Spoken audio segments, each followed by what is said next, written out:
Bunga di Batu Cadas. Audiobook, novel silat. Cerita, Esa Mintarja. Jilid 34. Orang itu menjadi semakin gelisah. Dengan suara yang terputus-putus ia menjawab, "Aku tidak tahu apa-apa, Raden. Di sini tidak pernah terjadi sesuatu. Padukuhan Jatisari selalu tenang-tenang saja.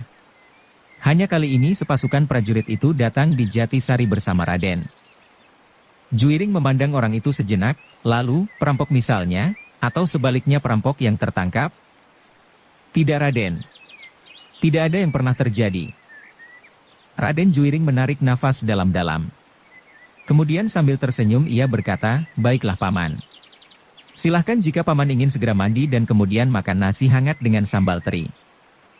Ah, orang itu bingung sesaat. Namun ia pun kemudian mengangguk sambil minta diri, "Sudahlah Raden. Hari sudah hampir gelap." Juiring hanya tersenyum saja sambil menganggukkan kepalanya. "Sulit untuk mendapat keterangan Raden," berkata perwira itu. "Mereka adalah orang yang jujur dan terbuka. Jika terjadi sesuatu di daerah ini dan mereka mengetahui, maka mereka tentu akan mengatakan sesuatu." Perwira itu tidak menjawab lagi, karena Raden Juiring telah menghentikan orang berikutnya. Tetapi dari orang ini pun mereka tidak mendapat keterangan apapun juga.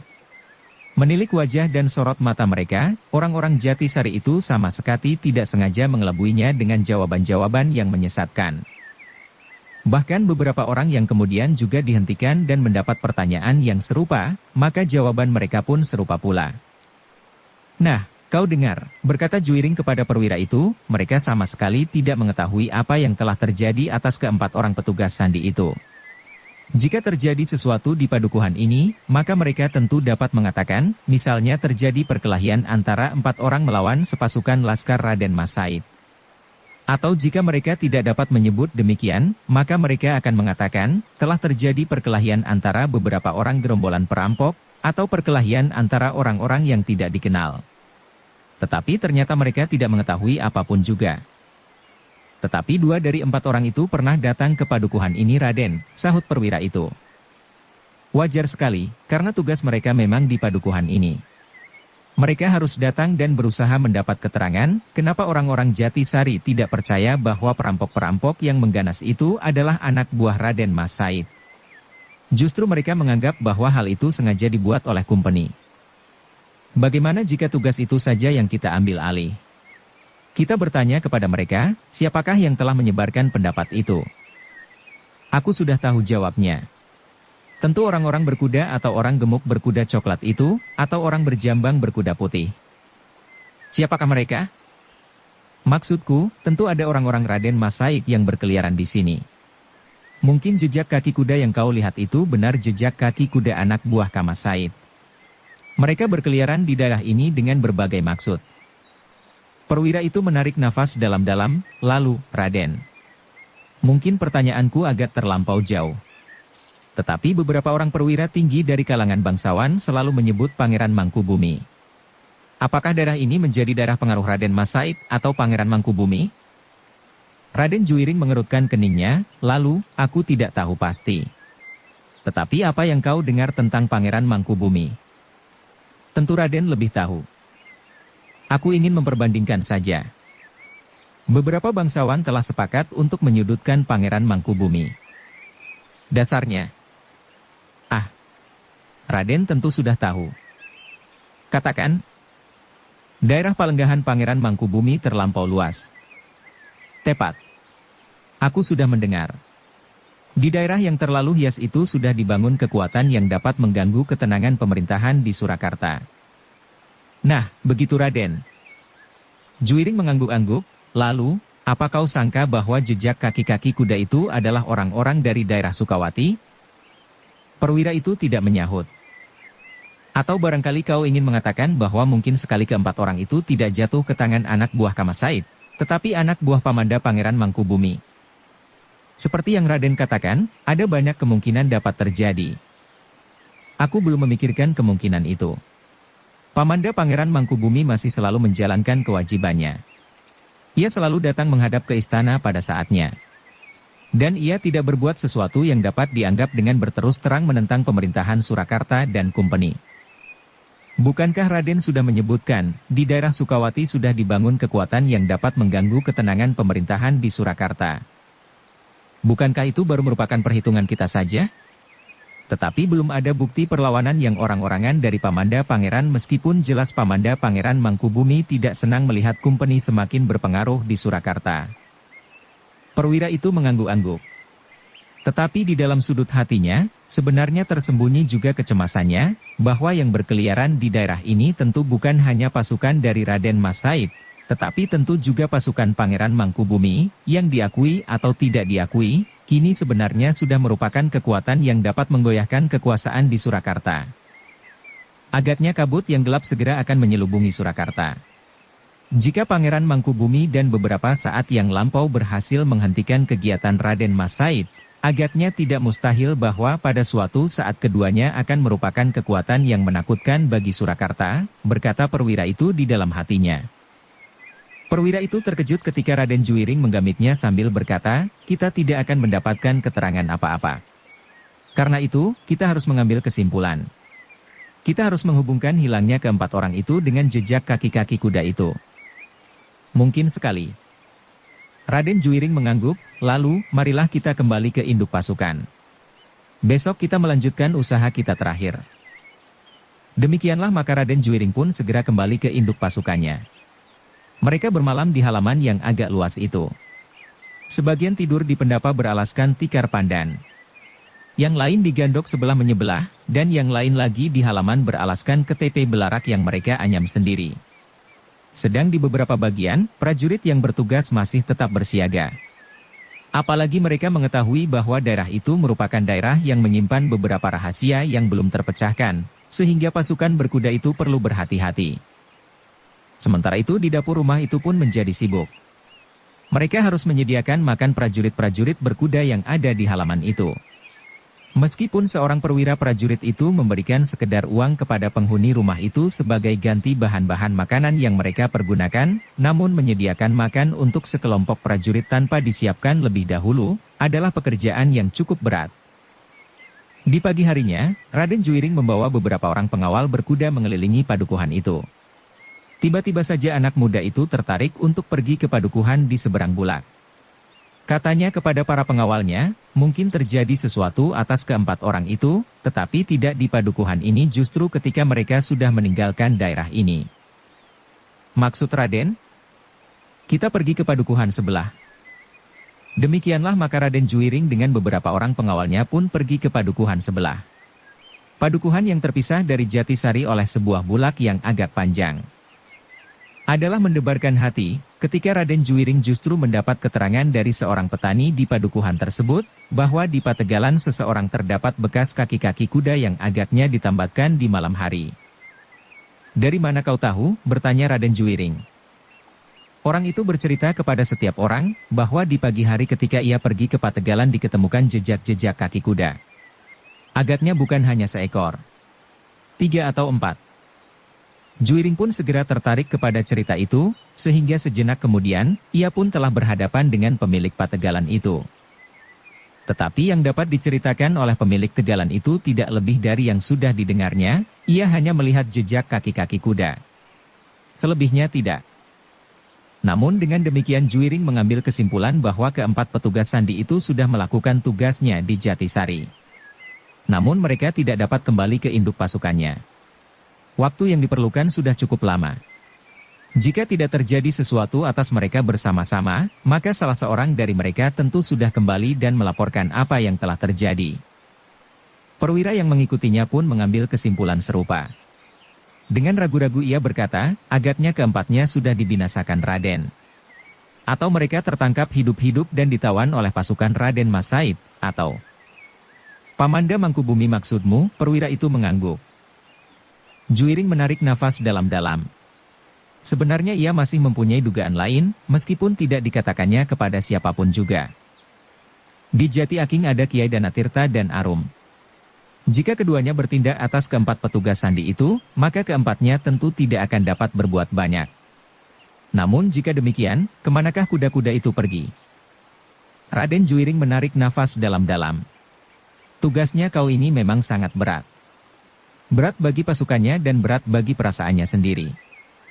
Yang kemudian dapat disimpulkan oleh Raden Juwiring dan pasukannya, adalah bahwa keempat orang itu setelah melakukan tugasnya tidak berhasil kembali ke induknya. Itulah yang dapat kita laporkan, berkata Raden Juwiring kepada perwira yang tertua. Perwira itu menganggukkan kepalanya, ya, kita tidak akan dapat mengambil kesimpulan lain. Sedang yang masih meragukan adalah, siapakah yang telah menangkap atau membunuh keempat orang itu. Mungkin anak buah Raden Mas Said, dan mungkin anak buah Pangeran Mangkubumi.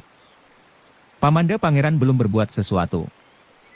Raden, berkata perwira itu, meskipun Pamanda Raden belum berbuat sesuatu, biarlah kita menyebutnya. Bahkan jika perlu justru kita sebut kemungkinan terbesar adalah anak buah Pangeran Mangkubumi. Gunanya, tindakan atas Pangeran Mangkubumi itu akan segera dilakukan. Para bangsawan tertinggi di Surakarta sama sekali tidak dapat menerima lagi kehadiran Pangeran Mangkubumi di antara mereka. Sikapnya yang asing, dan tanah kelenggahan yang terlalu luas. Jadi para pangeran yang iri hati itu akan mempercepat tindakan atas Pamanda Mangkubumi? Ya, seperti juga Ayahanda Raden. Pangeran Ranakusuma akan dapat mempergunakan bahan yang kita bawa ini untuk mempercepat usaha mencabut tanah Sukawati dari kekuasaan Pangeran Mangkubumi. Tanah itu akan dipecah-pecah agar tidak ada lagi kesatuan di Sukawati. Apa keuntunganmu jika hal itu terjadi? Perwira itu mengerutkan keningnya. Katanya, tentu tidak secara langsung. Tetapi dengan demikian bahaya yang dapat ditimbulkan oleh orang-orang Sukawati itu menjadi kecil. Lebih dari itu, aku dapat mengharap bahwa senapati pasukan berkuda, Pangeran Windunata akan mendapat sebagian dari Sukawati itu. Sudah dapat dipastikan, aku akan menjadi penguasa daerah itu seperti yang sudah pernah disanggupkan oleh Pangeran Windunata kepadaku. Raden Juwiring menarik nafas dalam-dalam. Lalu katanya, tetapi apa yang akan aku dapatkan? Pangeran Ranakusuma akan mendapatkannya juga. Tetapi tentu bukan aku penguasanya. Tentu Raden. Raden adalah putra Pangeran Ranakusuma itu. Raden Juwiring mengerutkan keningnya. Namun kemudian ia pun tertawa sambil menepuk bahu perwira itu, jika setiap pangeran yang ikut membicarakan Pamanda Mangkubumi akan mendapat bagian atas tanah Sukawati, maka setiap orang tentu hanya akan mendapat sejengkal. Dan itu tidak akan berarti apa-apa. Perwira itu tidak segera menjawab. Tetapi ia pun kemudian tersenyum pula. Demikianlah maka Raden Juwiring dan pengawalnya pun segera kembali ke Jatisari. Mereka tidak mendapat jawaban yang pasti tentang keempat orang yang hilang itu, selain dugaan-dugaan belaka meskipun serba sedikit ia menemukan jejaknya. Kita mengatakan apa yang sebenarnya kita lihat, berkata Raden Juwiring, jika kita memberikan keterangan yang tidak benar, itu akan sangat berbahaya, karena para pemimpin prajurit akan dapat mengambil langkah yang salah atas dasar keterangan yang tidak benar itu. Perwira itu pun hanya dapat menganggukkan kepalanya saja. Apalagi ia dapat mengerti keterangan yang diberikan oleh Raden Juwiring itu. Setelah bermalam semalam lagi tanpa mendapat keterangan apapun juga, maka Raden Juwiring pun membawa pasukannya kembali ke kota. Tanpa minta diri lebih dahulu kepada Pokan Jati Aking. Raden Juwiring menganggap bahwa ia tidak perlu lagi menemui Arum. Juga Kiai Danatirta. Karena baginya keduanya itu tentu tidak akan memberikan keterangan apa-apa seandainya ia minta. Laporan kita tidak akan membuka jalan untuk menemukan keempat orang itu, berkata perwira pengawal Raden Juwiring di perjalanan, daerah ini adalah daerah terbuka yang luas. Setiap orang dapat lewat jalan yang melalui Jatisari. Karena itu ada juga masuk akal, bahwa orang-orang Jatisari sering sekali melihat orang-orang asing yang lewat di jalan yang menembus padukuhan itu. Ya, sahut Raden Juwiring, apalagi orang-orang yang memakai pakaian petani seperti mereka. Kita tidak tahu pasti, apakah para petugas sandi itu mengenakan pakaian petani atau pakaian saudagar. Apapun pakaian mereka, namun kita tidak akan dapat menemukan mereka lagi. Bahkan keterangan mengenai mereka pun tentu amat sulit. Apalagi prajurit-prajurit yang belum pernah tinggal di Jatisari seperti aku. Perwira itu hanya mengangguk-angguk saja. Sebenarnya memang sulit untuk mendapatkan keterangan lebih banyak lagi tentang orang-orang yang dicarinya. Dalam pada itu, sepeninggal prajurit-prajurit Surakarta, rasa-rasanya orang-orang Jatisari dapat bernafas lagi. Mereka sendiri heran, kenapa bagi mereka prajurit Surakarta sama sekali tidak dapat memberikan ketenangan, sehingga mereka kadang-kadang bertanya kepada diri sendiri, Kepada siapakah sebenarnya kami harus berlindung? Surakarta adalah pusat pemerintahan kami. Tetapi kami tidak pernah merasa tenang dan tentram apabila kami berada di dekat prajurit-prajurit Surakarta itu, dan sebagian dari mereka mencoba menjawab, karena Surakarta sudah terlampau dalam dicengkam oleh kekuasaan Kumpeni. Di Jati Aking Arum mengadu kepada ayahnya tentang Raden Juiring yang lain sekali dengan Raden Juiring yang dikenalnya di padepokan Jati Aking dahulu. Apakah ia berbuat sesuatu yang dapat kita anggap merugikan Jatisari dan Jati Aking? Bertanya ayahnya. Kehadirannya sudah mencemaskan setiap orang Jatisari ayah, jawab Arum. Tetapi bukankah ia tidak berbuat apa-apa di sini? Raden Juiring mencari keterangan tentang 4 orang yang hilang itu. Kiai Danatirta menarik nafas dalam-dalam. Ia mencari aku ayah. Aku merasakan kecurigaan di sorot matanya. Mungkin ia mengerti dengan pasti bahwa di daerah ini tidak ada orang lain yang dapat melakukannya selain kita berdua.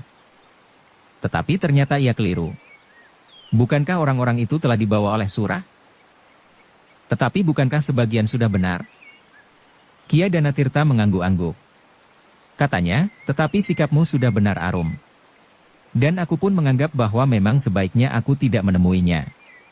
Jika aku bertemu dengan Juiring dengan sikap yang tidak wajar, maka aku tentu akan menyesal karena aku telah memberikan ilmu kepadanya.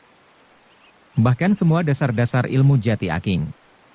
Tentu ia akan dapat mengembangkannya, ditambah ilmu dari Pangeran Ranakusuma sendiri. Kita tidak harus silau melihat ilmunya Arum. Tetapi bahwa ia pernah menjadi keluarga kita kadang-kadang dapat menimbulkan persoalan tersendiri. Tetapi jika ia sudah benar-benar berdiri di seberang, apakah yang dapat kita lakukan atasnya ayah? Kita masih harus meyakinkannya Arum. Kita baru melihat Raden Juiring berpakaian seorang prajurit Surakarta. Hanya itu. Dan kita pun sebenarnya tidak boleh berprasangka kepada keseluruhan prajurit Surakarta. Ayah tidak menjumpainya sendiri.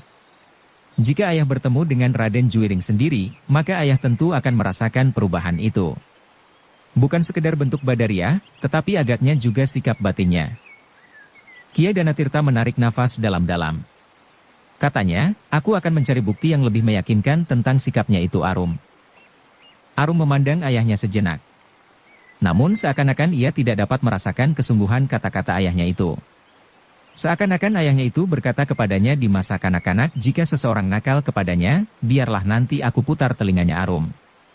Jangan menangis. Meskipun Arum tidak menyatakan perasaannya, namun agaknya Kiai Danatirta dapat menebaknya sehingga ia melanjutkannya, aku berkata sesungguhnya Arum. Tetapi kita tidak akan dapat melontarkan tuduhan begitu saja sebelum kita melihat buktinya. Apakah pakaiannya, pasukan yang dibawanya dan tugas yang dilakukannya itu belum dapat meyakinkan kita? Kiai Danatirta menarik nafas dalam-dalam. Katanya, itu baru yang kasat mata Arum. Tetapi apakah kita dapat melihat hatinya? Ia adalah putra Pangeran Ranakusuma. Karena itu ia harus melakukan tugas-tugasnya seperti kebanyakan putra pangeran. Arum tidak menjawab lagi meskipun tampak pada wajahnya bahwa ia tidak puas mendengarkan jawaban ayahnya itu. Demikianlah sikap dan tugas yang dibawa oleh Juiring benar-benar telah mengecewakan Arum. Ia tidak lagi menaruh hormat yang mendalam seperti pada saat Juiring masih berpakaian seorang petani di padepokan Jati Aking itu. Namun demikian, Arum tidak dapat berbuat apa-apa atas Raden Juiring selain menyesalinya. Raden Juiring adalah seorang yang telah dewasa dan berkedudukan baik, sehingga ia wenang menentukan sikapnya sendiri. Di hari itu wajah Arum nampak sangat murung. Kekecewaannya benar-benar telah mempengaruhi keadaannya. Ia tidak banyak berbicara dengan pembantu-pembantunya dan bahkan dengan Kiai Danatirta. Lewat tengah hari, Arum minta diri kepada ayahnya untuk pergi ke sawah. Sebenarnya tidak ada yang akan dikerjakannya, selain untuk melepaskan kekecewaan yang menyumbat dadanya. Aku akan menemui kawan-kawan ayah, berkata Arum. Tidak ada gadis-gadis yang pergi ke sawah lewat tengah hari di hari ini. Tidak ada yang akan mereka kerjakan. Pagi tadi banyak kawan-kawanmu pergi memetik lembayung. Tentu masih ada ayah. Mereka kadang-kadang pergi ke sawah untuk mengambil bakul tempat makanan ketika mereka membawa makanan itu ke sawah. Atau barangkali masih ada 1-2 yang menunggu ayahnya atau kakaknya yang bekerja di sawah dan pulang bersama menjelang sore. Tetapi tidak sebanyak pagi hari. Kenapa kau tidak pergi besok pagi saja memetik lembayung? Aku ingin pergi sekarang, ayah. Kia Danatirta tidak dapat mencegahnya lagi. Ia tahu bahwa sebenarnya Arum hanya ingin sekedar menghirup udara yang lapang di sawah, karena dadanya tentu serasa tersumbat mengalami perlakuan kakak seperguruannya yang ternyata sangat mengecewakannya itu. Karena itu Kiai Danatirta tidak mencegahnya lagi. Dibiarkannya saja Arum pergi ke sawah membawa sebuah bakul kecil. Aku akan memetik terung, ayah, berkata Arum ketika ia pergi. Kau akan pergi ke Pategalan juga? Ya, ayah. Ayahnya hanya mengangguk-anggukan kepalanya saja. Jika ia dapat melepaskan diri dari kekecewaannya dengan bergurau bersama kawan-kawannya, maka hatinya tentu akan menjadi sedikit lapang. Demikianlah maka Arum pergi ke sawah seorang diri. Ternyata tidak banyak lagi gadis-gadis yang masih tinggal di sawah, meskipun seperti yang dikatakannya masih ada juga gadis-gadis yang menunggui ayahnya bekerja dan pulang bersama-sama menjelang sore. Tetapi Arum tidak menemui mereka. Ia langsung pergi ke sawahnya. Perlahan-lahan ia melangkah di pematang sambil memperhatikan air yang mengalir di parit sepanjang pematang sawahnya. Kemudian Arum pun pergi ke gubuknya dan memanjat ke atas. Matahari yang sudah mulai condong ke barat, panasnya masih menyengat kulit. Karena itu, maka Arum berteduh saja di dalam gubuknya. Bahkan ia pun kemudian berbaring sambil merenungi peristiwa-peristiwa yang baru saja terjadi di Jati Aking. Bahkan sejenak ia teringat saat-saat ia bertemu dengan Buntal. Ia menjerit karena terkejut ketika Buntal memanjat gubuk. Tetapi ternyata jeritnya telah membuat Buntal menjadi babak belur, dan bahkan hampir saja merenggut nyawa anak muda itu. Aku akan menceritakan semua yang aku ketahui tentang Kakang Juiring, berkata Arum di dalam hatinya. Namun tiba-tiba ia terkejut ketika ia mendengar suara orang yang bercakap-cakap mendekati gubuknya. Semakin lama semakin dekat. Perlahan-lahan Arum bergeser menepi. Seperti yang diduga, ada dua orang yang berjalan di sepanjang pematang mendekati gubuknya itu. Namun tiba-tiba saja ia bangkit sambil menyebut nama orang yang datang mendekati gubuknya itu, Paman Sura. Langkah Sura terhenti sejenak. Ketika ia menengadahkan wajahnya, dilihatnya Arum dengan tergesa-gesa turun dari gubuknya yang bertiang agak tinggi. Siapa yang kau cari, Paman? Bertanya Arum. Aku melihatmu naik ke gubuk. Karena itu aku datang kemari. Di mana Paman selama ini? Aku berada di bawah pohon preh itu melepaskan lelah. Dari manakah Paman pergi? Aku sengaja pergi ke Jatisari. Oh, Arum mengangguk-anggukan kepalanya. Sekilas dipandanginya kawan Sura yang termangu-mangu, sehingga Sura pun kemudian berkata, ia adalah kawanku. Kawan yang cukup baik. Arum menganggukkan kepalanya. Kawan Sura itu bukannya kawannya yang pernah datang bersamanya beberapa saat lampau. Apakah ada keperluan penting, Paman? Atau Paman mendengar berita tentang sesuatu yang harus segera mendapat tanggapan? Sura tersenyum. Jawabnya, benar Arum. Aku mendapat perintah untuk melihat-melihat daerah ini. Menurut pendengaran kami, sepasukan prajurit Surakarta telah dikerahkan untuk mencari keempat orang yang hilang itu. Paman benar, berkata Arum, sepasukan prajurit berkuda telah datang ke Jatisari. Apakah mereka berbuat sesuatu yang sangat merugikan rakyat Jatisari? Arum termangu-mangu sejenak. Sekilas terbayang Juiring di masa ia masih berada di padepokan Jatisari, kemudian Juiring yang berpakaian seorang prajurit. Namun kemudian terloncat dari sela-sela bibirnya jawaban, tidak Paman. Mereka tidak berbuat apa-apa. Mereka hanya bertanya tentang orang-orang yang mereka sangka telah datang ke Jatisari. Kepada siapakah mereka itu bertanya? Kepada banyak orang. Apa jawab mereka? Jika mereka mengatakan tidak tahu menahu, maka tentu tidak akan ada pertanyaan-pertanyaan berikutnya. Mula-mula mereka berkata demikian, Paman. Kenapa mula-mula? Di bulak sebelah. Arum memandang Sura sejenak, lalu mereka ternyata melihat beberapa gadis berkalung merjan yang didapat dari orang-orang itu. Merjan itu merupakan panjatan bagi mereka untuk bertanya tentang orang-orang itu. Oh, lalu apakah mereka bertanya juga kepadamu? Ya, karena aku mendapat 2 untai merjan. Dan pemimpin pasukan berkuda itu tahu benar bahwa di Jatisari tidak ada orang lain yang pantas dicurigai selain aku dan ayah. Bersambung ke jilid 35. Dukung kami dengan subscribe, follow, like, komen dan share. Terima kasih.